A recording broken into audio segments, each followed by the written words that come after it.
It's an incredible moment in time to be a disruptor in business. The kids in the sneakers are disrupting the adults in wingtips at a pace never before seen.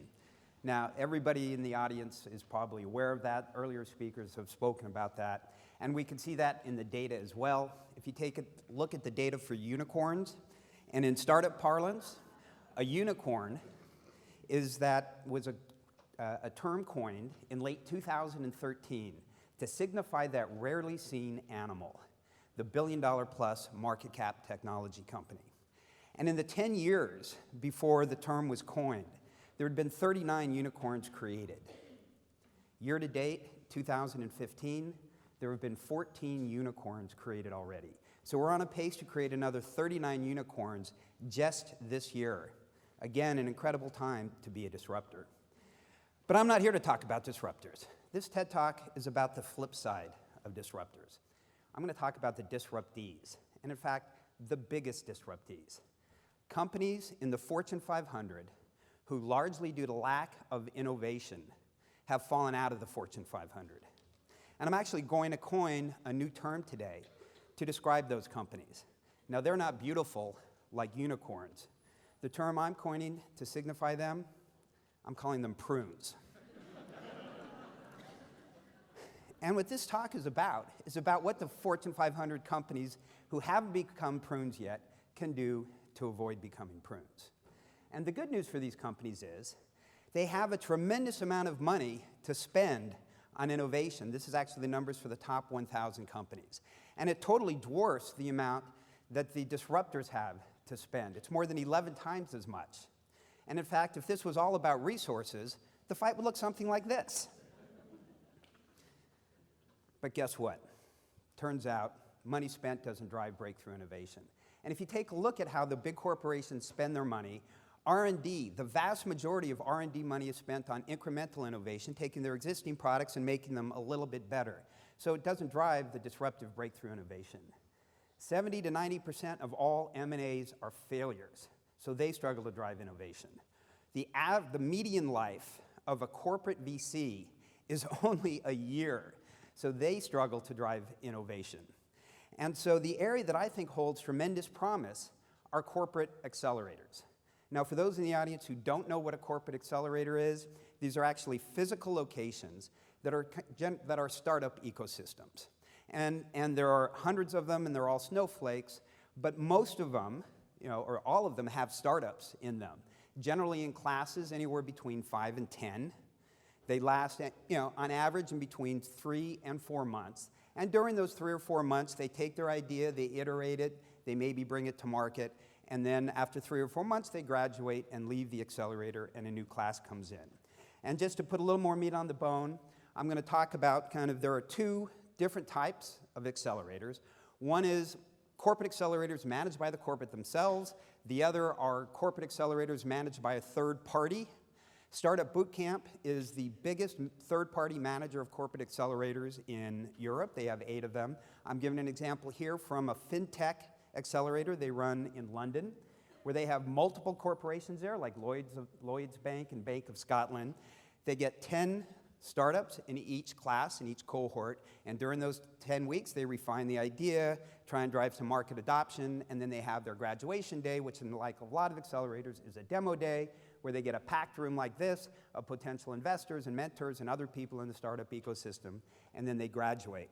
And when Startup Bootcamp talks about what their corporate partners can benefit from being a part of this ecosystem, they talk about the exposure to the high potential startups and others in the ecosystem, like the investors and the mentors and the partners. And they talk about how it can change the brand positioning both within the corporation and outside of the corporation to help the corporation become more innovative.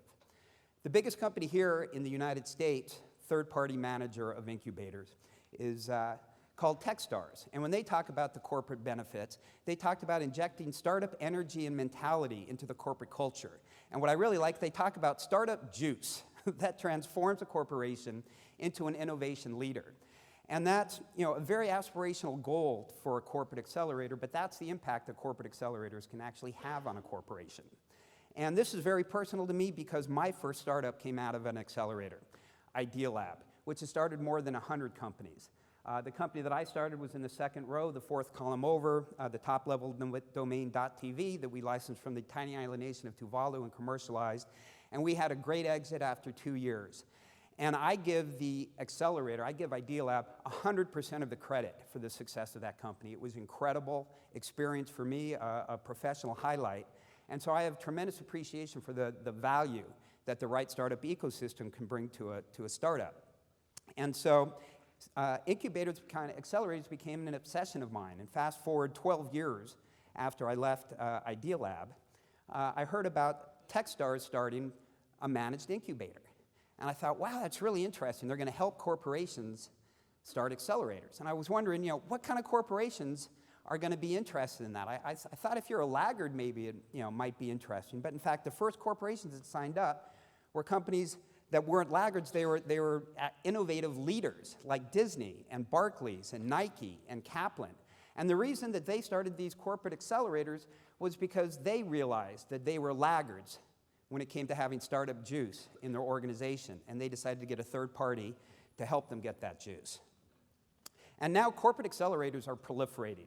There are literally thousands of them around the world. And as I've gone and visited them, I've seen a lot of them are struggling to drive the type of innovation that they want to drive. And if they ask me for advice and what I've seen on my travels, there are 7 simple things that I share with them. And for the first thing, I get inspiration from Mike Tyson. Before a fight with Larry Holmes, Mike Tyson was asked what his fight plan was. And he kind of chuckled and said, everybody has a plan until they get punched in the mouth. And if you're going to start a corporate accelerator, you're going to get punched in the mouth again and again and again because it turns out that this is really hard.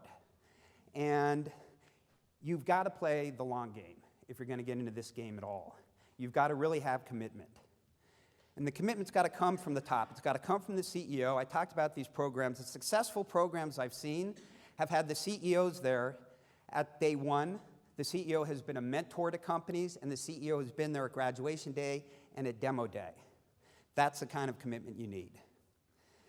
Also, they should get help. About 2/3 of them seem to do it, the corporate accelerators are done by the corporations themselves. And some of them are doing great jobs. But most would be better served if they want to get that startup juice by professionals in startup juice, by getting a third party, like a Startup Bootcamp or a Techstars. But there are lots of companies now who are there to help the corporations.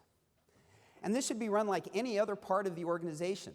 This isn't some mamby-pamby, new age kind of thing. This just should be a fundamental part of their business, and it should have KPIs and data-driven goals like any other part of their business.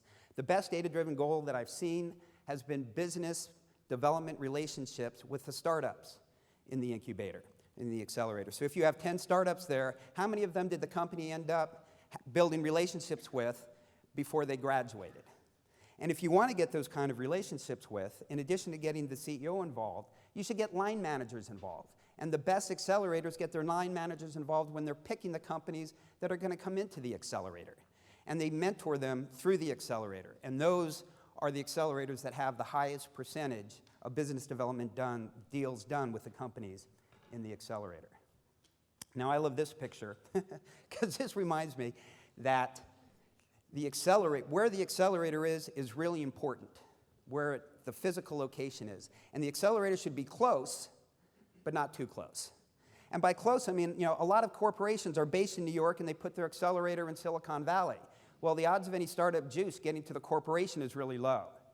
The flip side is if you put the accelerator actually inside of the corporate headquarters, corporate building, more of the corporate's juice flows to the startups than the startup juice going the other way. So the best accelerators, I found are across the street or 2 or 3 blocks away from the corporations. And lastly, the donut slide. If I asked you to pick a donut, take a look. It's pretty easy. Everybody has their favorite type of donuts. And you'd probably be pretty sure that the donut you were getting was going to be pretty tasty. But if I told you that half of those donuts are 30 days old, now you wouldn't be so sure anymore. And in fact, if you could, before you picked one, I'm sure you'd want to touch it.